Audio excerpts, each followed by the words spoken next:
Welcome to the Human Archive.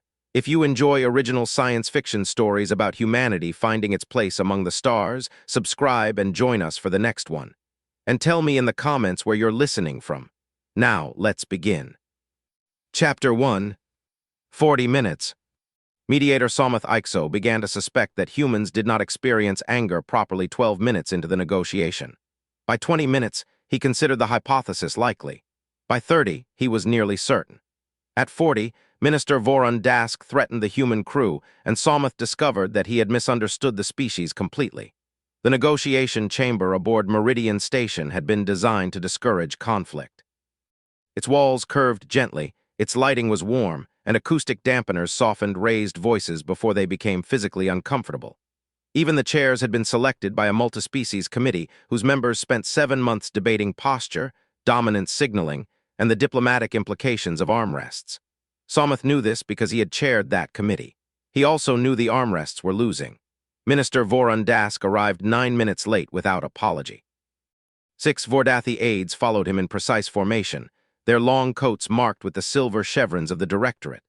Dask himself was broad across the shoulders, with slate-blue skin, heavy jaw ridges, and thin ceremonial bands along his ears engraved with victories Someth suspected had been bureaucratic rather than military.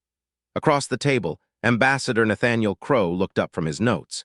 He did not sigh, glance at the clock, or exchange an irritated look with the human aide beside him. He simply stood and said, "Minister Dask, good morning." Dask remained standing just long enough to make the greeting uneven. "You began without us." Nathaniel's expression did not change. "No difficulty, we used the time to review the transit maps."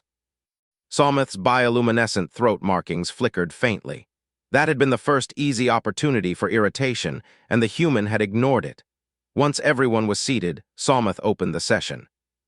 This negotiation concerns Corridor 17 and the 3 associated transit lanes disputed between the Terran Expeditionary Authority and the Vordathi Directorate.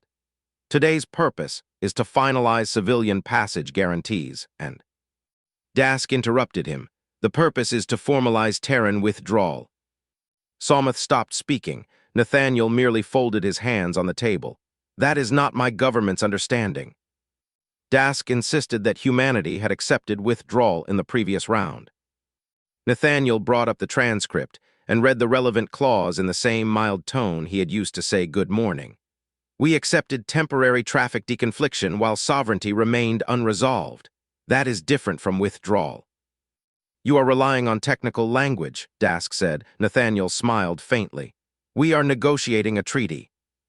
Someth's jawlights flashed green before he suppressed them. The answer had been polite, but it had teeth. Dask changed tactics.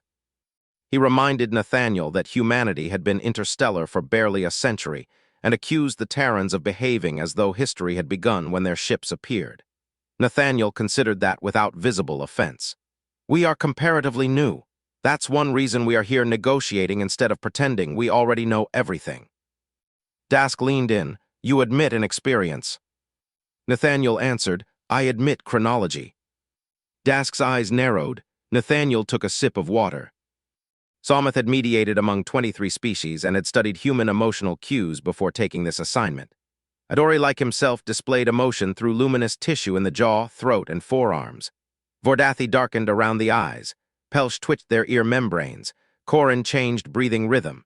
Humans required closer attention to pulse, muscle tension, voice pitch, hand movement, and pupil response. Nathaniel showed almost nothing. That absence puzzled Someth because human history did not suggest a species deficient in anger. Their archives were full of feuds, riots, mutinies, revolutions, battlefield rages, duels, and arguments that had ended with furniture becoming involved. Modern humans had not erased that history. They taught it to their children. Perhaps, Someth thought, professional culture had simply become unusually good at suppressing the response. It was a reasonable theory. He would later resent how reasonable it had seemed. For the next 10 minutes, Dask challenged Terran survey claims, disputed dates in the record, implied that human patrol vessels had deliberately provoked a prior confrontation, and demanded exclusive Vordathi inspection authority over Terran vessels entering the corridor. Nathaniel answered each point with records, neutral sensor logs, or a request to submit the new demand formally. At one point, Dask produced a map showing a Terran patrol crossing what he called the historic Vordathi boundary. Nathaniel enlarged the map, overlaid the station timestamp, and pointed out that the boundary line had been added to the Vordathi claim 9 days after the patrol occurred. Dask accused him of embarrassing the directorate. Nathaniel answered, "I can stop displaying the date if you prefer. The date will remain the same." Somoth had to dim his jaw lights manually. When Dask said the inspection authority was not a request, Nathaniel folded his hands again. "Then I cannot consider it. You are in no position to refuse." Nathaniel looked at him for a moment. "Then why are we negotiating?" The room went still. Nathaniel had not raised his voice. He had merely asked the question, which somehow made it sharper. Dask sat back. "You speak boldly for the representative of a juvenile power." Nathaniel drank water before answering. Somoth had noticed the pattern by then. The human always drank before responding to an insult.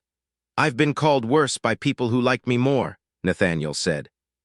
One of the Terran aides lowered her eyes to hide a smile. Somoth's forearm lights warmed green. Dask, who had no luminous forearms to betray him, simply looked annoyed. The minister kept pushing. He interrupted Nathaniel 11 times. He misstated a Terran offer, accused the human of disrespect when corrected, and complained that Terran annotations were intentionally confusing. Nathaniel apologized for phrasing without withdrawing facts and even offered a simplified copy of the document. At 37 minutes, Dask leaned back and said, "Your people are remarkably eager to avoid confrontation." Nathaniel looked tired for perhaps half a second. "We prefer useful outcomes." Dask smiled. Somoth knew it was a mistake before he knew why. The Vordathi minister had begun to interpret patience as weakness. At 40 minutes, Dask said, "There is one additional matter. The Terran diplomatic cutter docked in Sector 9 has been placed under Vordathi security supervision." Nathaniel stopped moving. Somoth's throat lights dimmed as the room seemed to change around them. "Why?" Nathaniel asked. Dask made the answer sound administrative. "Until this dispute is resolved, it would be irresponsible to permit unauthorized departure." Nathaniel's eyes stayed on him. "My ship is being prevented from leaving." Dask replied, "Temporarily." Nathaniel's voice tightened, "And my crew?" "They will remain with the vessel." Nathaniel asked whether the crew were free to leave the docking sector. Dask paused, then said no. The human's right hand closed around the edge of his document slate. His knuckles whitened. Color rose along his neck, his jaw locked, and for the first time Somoth could see the emotion he had spent 40 minutes searching for. Nathaniel stood so abruptly that his chair rolled backward and struck its stop. "You put armed personnel around my crew and call that a bargaining condition." The acoustic dampeners caught the volume but could not soften the force behind it.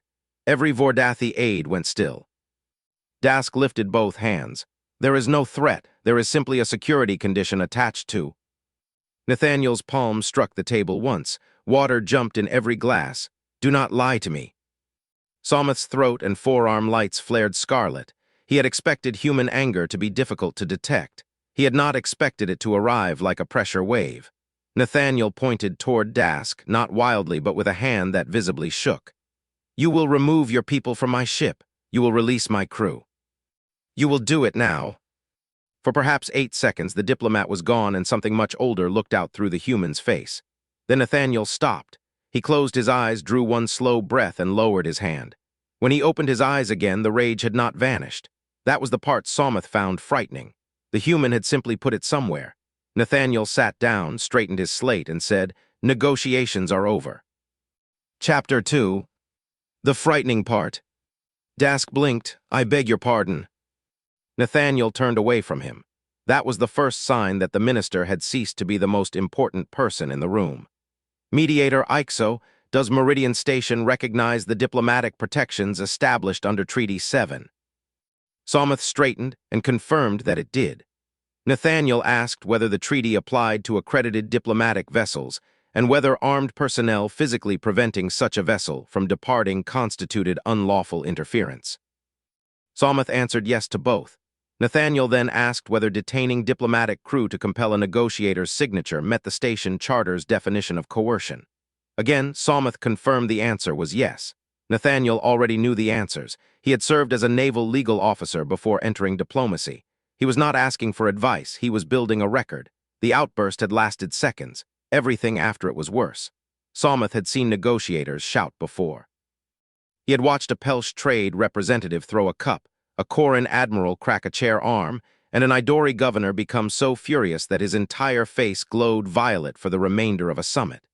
Those incidents had disrupted negotiations because everyone in the room had to manage the emotion before they could manage the problem. Nathaniel's anger did the opposite. Once the first burst passed, his attention narrowed. The humans stopped trying to preserve Dask's dignity, stopped entertaining side arguments, and stopped spending time on anything that did not lead directly toward his crew. Dask seemed to recognize the change too late. He started explaining that the Vordathi units were a temporary precaution and that the crew were in no immediate danger. Nathaniel did not answer the explanation. He asked questions whose answers could be recorded. Nathaniel opened a channel to his cutter. "Commander Carver, I have been informed that Vordathi security intends to detain the ship and crew until I sign their proposed agreement. What is your current status?" Commander Imogen Carver replied immediately. "We're sealed under diplomatic defense protocol. Armed units are outside the docking access, but nobody has crossed the inner protected boundary. We have full internal power and a complete sensor record." Nathaniel's jaw tightened at the sound of her voice. He asked about injuries and attempted boarding. When she confirmed there were none, he authorized defensive lockdown and told her not to fire unless the protected boundary was breached or there was an immediate threat to life. Carver added that the Vordathi had blocked the primary docking bridge with 2 security squads and parked an armored utility vehicle across the service access. The cutter could undock physically, but doing so would require thrusting through station traffic while armed personnel still controlled the bay. No competent captain would call that freedom to depart. Somoth watched Nathaniel absorb the details. The human's fingers tightened once around his slate. His voice did not change when he asked Carver to transmit the sensor package to neutral security and preserve the original timestamps. His voice softened only once. "Keep everyone inside, Imogen." "We were planning on it." The channel closed. Dask leaned forward. "You are escalating this unnecessarily." Nathaniel looked at him. "No." It was only one word, but the room understood it perfectly. Somoth contacted Meridian Station Security.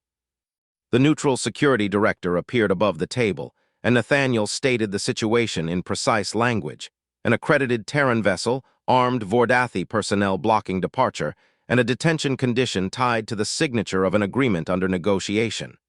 Dask interjected, "This is a temporary protective measure." Nathaniel did not argue. He simply looked at Somoth. "Please enter that exact statement into the official transcript." Somoth did. Dask's eyes shifted for the first time. The station security director confirmed that no neutral authorization had been issued and dispatched teams to Sector 9. Nathaniel thanked her, ended the call, and turned to his aide. On the room display, Somoth could see the station map update as neutral security vehicles began moving toward the docking sector. Vordathi markers remained clustered around the human cutter. Terran internal sensors painted every one of them. Dask looked at the map and then at Nathaniel. "You are creating a confrontation over a temporary hold." Nathaniel's eyes remained on the display. "Your people created the confrontation when they surrounded a diplomatic vessel with weapons.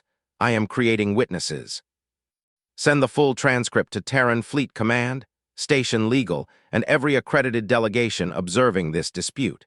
Include the recording from the moment Minister Dask disclosed the detention." The aide began working. Nathaniel continued. "Notify our commercial transit office that Meridian Station has experienced an attempted coercive detention involving an accredited Terran vessel. Ask them to circulate the verified notice to the insurers and freight associations operating in the corridor." Somoth stared at him. That was not a military strike, but trade insurers hated arbitrary detention almost as much as ship captains did. A single verified incident could raise the cost of Vordathi transit across the entire region. Dask understood too. "You are weaponizing commercial pressure." Nathaniel's expression was flat. "I am telling people who price risk what happened. If the truth is expensive, complain to the person who made it true." Dask pushed back from the table. "This is intimidation." "No, intimidation would require a threat." Nathaniel tapped the recording indicator. "I have evidence." Then he opened another channel. "Terran Fleet Command, this is Ambassador Crowe. I am requesting the nearest escort shift to lawful standby range outside station-controlled space. No weapons posture and no approach unless neutral security requests it. The fleet officer acknowledged at once. Dask stared. You are bringing a warship. Nathaniel finally showed the smallest edge of humor. I'm bringing a witness with engines. Salmuth's jaw lights flashed green despite everything. 6 minutes later, neutral security reached Sector 9. The Vordathi units withdrew before contact, moving just far enough back to claim they had never intended physical detention. Commander Carver answered by transmitting sensor footage that showed armed personnel positioned across every departure corridor. The footage was unhelpfully clear. One Vordathi squad had placed portable barriers across the main boarding bridge. Another stood at the service lock. A third vehicle occupied the direct taxi route from the berth. The diplomatic cutter had not been physically attached to anything, but every safe way out had been blocked by someone carrying a weapon. Salmuth watched Dask realize that the problem was no longer what he could plausibly describe. The problem was what thousands of people could now watch for themselves. Dask called it a precautionary deployment. Nathaniel asked Salmuth to put that phrase in the record too. By then, Salmuth understood the pattern. The human did not need to win arguments about excuses. He preserved them until they became evidence. The Vordathi Central Diplomatic Office called Dask while he was still in the room. He declined the first call. The second arrived marked Priority Directorate. Nathaniel looked at the flashing indicator on Dask's slate. You should probably get that. For the first time that morning, Dask looked as though he regretted arriving at all. Chapter 3. You threatened my crew. The detention order disappeared 12 minutes after neutral security arrived. Dask returned to the chamber and announced the change as though it had been his intention all along. The security condition has been rescinded, he said. There is no remaining obstacle to negotiation. Nathaniel looked at him. There is. Dask's jaw ridge tightened. What? I no longer trust you to negotiate without coercion. There was no insult in the sentence. That made it worse. Dask sat slowly. You came here to reach an agreement. Nathaniel nodded. I did. Dask spread his hands, then reach one. Nathaniel's hand rested beside the same water glass he had used all morning. I spent 40 minutes trying to do exactly that. Dask scoffed. You spent 40 minutes obstructing. Nathaniel's face changed again, but his voice stayed level. I gave you 40 minutes of exits. You were late. I let it go. You changed terms. I offered procedure. You misrepresented the record. I corrected it. You insulted my government, my species, and me personally. None of that was worth blowing up the negotiation. He leaned forward, and Salmuth saw the anger return behind his eyes. Then you threatened my crew. Dask looked away first. No harm came to them, the minister said. Nathaniel's chair moved as he stood. For a heartbeat, Salmuth thought the room was about to hear the human shout again. Instead, Nathaniel spoke quietly. You do not get credit because the threat failed. Dask stiffened. Nathaniel remained standing. You tried to use 27 people under my protection as leverage against me. I am done negotiating with you. You have no authority to remove a directorate minister. I don't need it. Nathaniel picked up his slate. I can remove myself. Dask stared. You said negotiations are over. Nathaniel answered, with you. Salmuth's forearm lights flashed bright gold before he could stop them. Nathaniel continued. If your government appoints another representative, I will return tomorrow. If it appoints you again, my deputy will explain why the Terran delegation is unavailable. You would walk away from Corridor 17 over this? Dask demanded. Nathaniel shook his head. No, I would negotiate Corridor 17 with someone I can trust not to take hostages when a clause goes badly. The word hostages landed harder than Salmuth expected. Dask's aides went rigid. One of them looked down at the table. The minister started to object, then seemed to remember that the entire session was still being recorded. Dask left without another word. The door closed. Nathaniel remained standing for several seconds, then put both hands flat on the table. His fingers were trembling. Salmuth watched them. You are still angry. Nathaniel gave him a look. Mediator, I would like to put that man through the wall. Salmuth's throat lights turned red. Nathaniel exhaled. I am not going to put that man through the wall. Salmuth said, that distinction seems important. Nathaniel replied, extremely. Commander Imogen Carver arrived 20 minutes later. Nathaniel stood the moment she entered. Everyone okay? Physically, yes, Imogen said. Emotionally, one of my engineers has proposed 3 solutions involving the docking clamps, 2 involving the maneuvering thrusters, and 1 I am not repeating in front of a mediator. Nathaniel's mouth twitched. Please tell me you rejected all of them. Imogen replied, with unusual professionalism. His shoulders lowered for the first time all morning. Good. Imogen sat beside him and studied his face. You all right? There was a faint red mark across one of Imogen's wrists where a pressure cuff from the cutter's lockdown gear had rubbed against her skin. Nathaniel noticed it immediately. That from today? He asked. From sealing the bridge, it's nothing.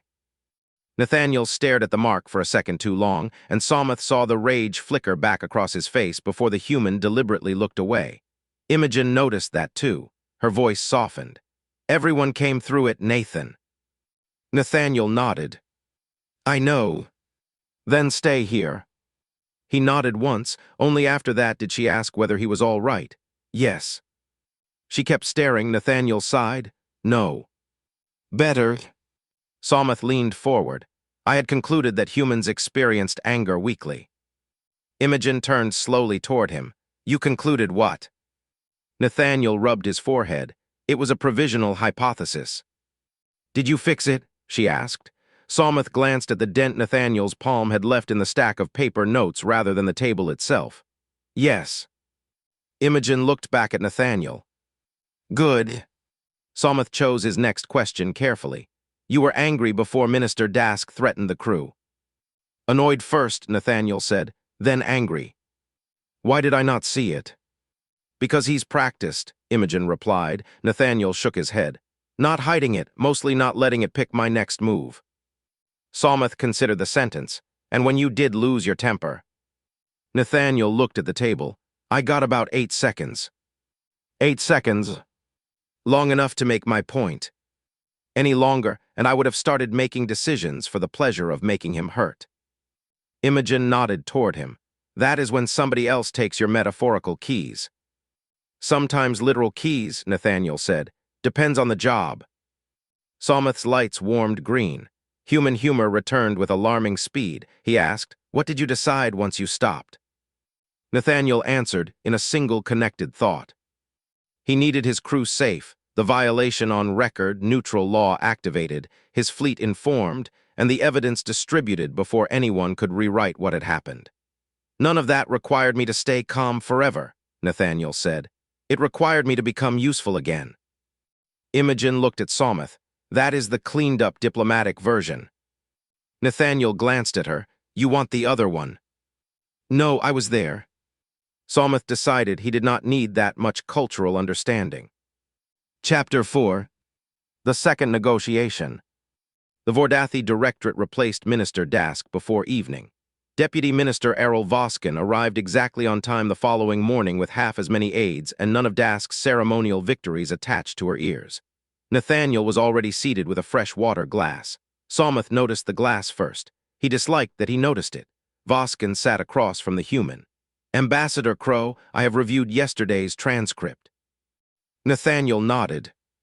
So have several million other people by now. Someth's jawlights flashed green. Voskin's expression did not move. The security deployment around your vessel was not approved by the Directorate's Central Diplomatic Office, she said. Minister Dask exceeded his authority. The detention condition is withdrawn in full, and we accept Meridian Station's finding that the deployment violated diplomatic access rules. Nathaniel's right index finger moved once against the tabletop, then stopped. I appreciate the clarification, he said. Voskin waited as though expecting another demand. Nathaniel did not make one. We propose returning to the original transit agenda, she said. Nathaniel looked toward Someth, confirmed that the agenda remained valid, then turned back to Voskin. Then let's work. She blinked. You are prepared to continue after yesterday. Nathaniel answered simply, yes. Voskin studied him. Are you still angry? Nathaniel considered the question. Yes. Her posture tightened. He added, did you detain my crew? Voskin answered, no. Nathaniel asked, "Did you threaten them?" "No," she said. "Then why would I take yesterday out on you?" Someth watched Voskin recalibrate her understanding of humanity in real time. The negotiation resumed. It was not gentle. Voskin defended Vordathi claims aggressively, and Nathaniel defended Terran claims just as firmly. They argued over inspection rights, traffic priority, emergency military transit, and the exact duration of temporary deconfliction windows. Nathaniel rejected 2 Vordathi proposals outright. Voskin rejected one of his. Voskin proved much harder to dismiss than Dask. She brought updated traffic projections, challenged a Terran survey boundary with data rather than insults, and forced Nathaniel to concede that one human inspection proposal placed too much administrative burden on Vordathi merchant traffic. Nathaniel conceded the point without visible pain and rewrote the clause.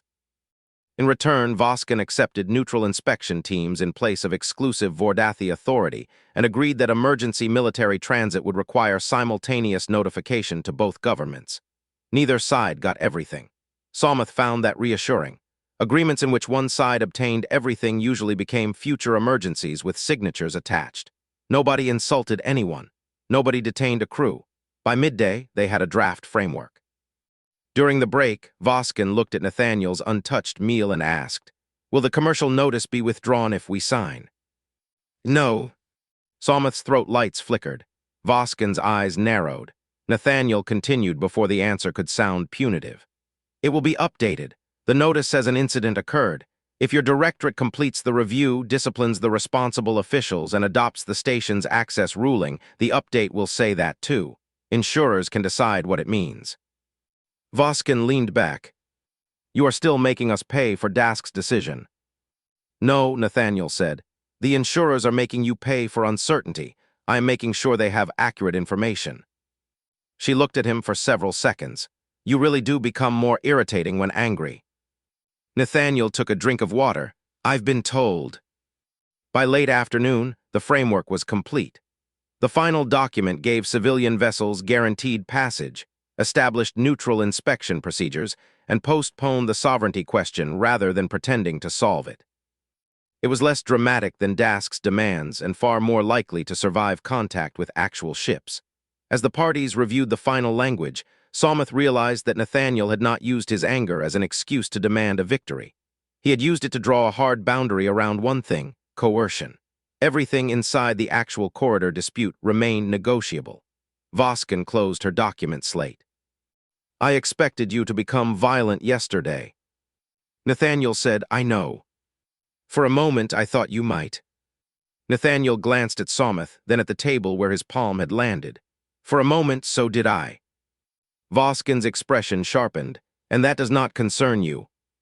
"Of course it concerns me," Nathaniel stood. "That is why I stopped." She studied him. Was it really that simple? No, he looked toward the door Dask had left through the day before. It was just that important. Chapter 5. The Briefing. 3 months later, Someth revised the Idori diplomatic briefing on humanity. He could have written an essay. His first draft accidentally became one. He deleted it. Instead, he invited 12 junior mediators into a training room and played the Meridian Station recording. The first clip showed Nathaniel during the opening 30 minutes.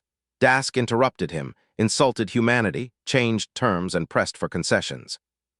Nathaniel corrected the record, drank water, and kept returning to the agenda. Someth paused the recording. Assessment. A young mediator named Terran raised one hand. Her throat markings glowed thoughtful blue. The human displays unusually low anger response. Someth nodded. That was also my assessment. Several trainees relaxed. It was wrong, Someth said. He started the second clip. Dask disclosed the detention. Nathaniel asked about his crew. Then the human stood, his chair hit the stop, and his voice struck the room hard enough that the acoustic dampeners could not make it gentle. You put armed personnel around my crew and call that a bargaining condition. The trainees' lights changed all at once. Several flashed warning red. One trainee's forearms went pale with shock. Another leaned backward from the recording despite knowing that the human was 3 months and several star systems away. Someth understood the reaction.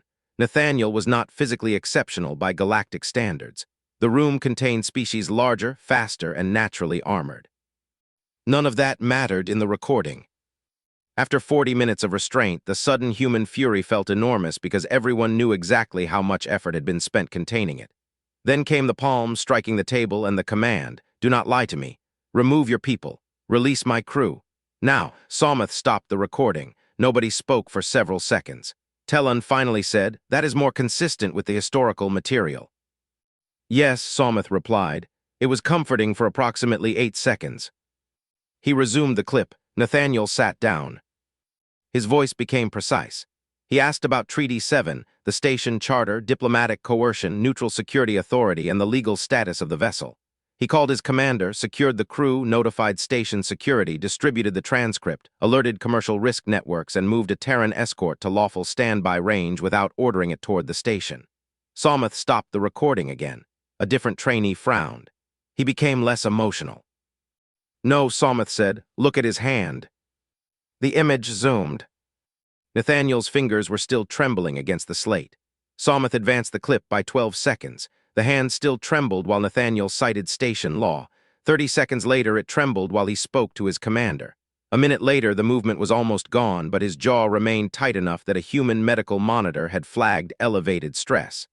"Do not confuse composure with comfort," Somoth told the class. He was not comfortable. He was furious and doing paperwork anyway. That earned a few uncertain laughs.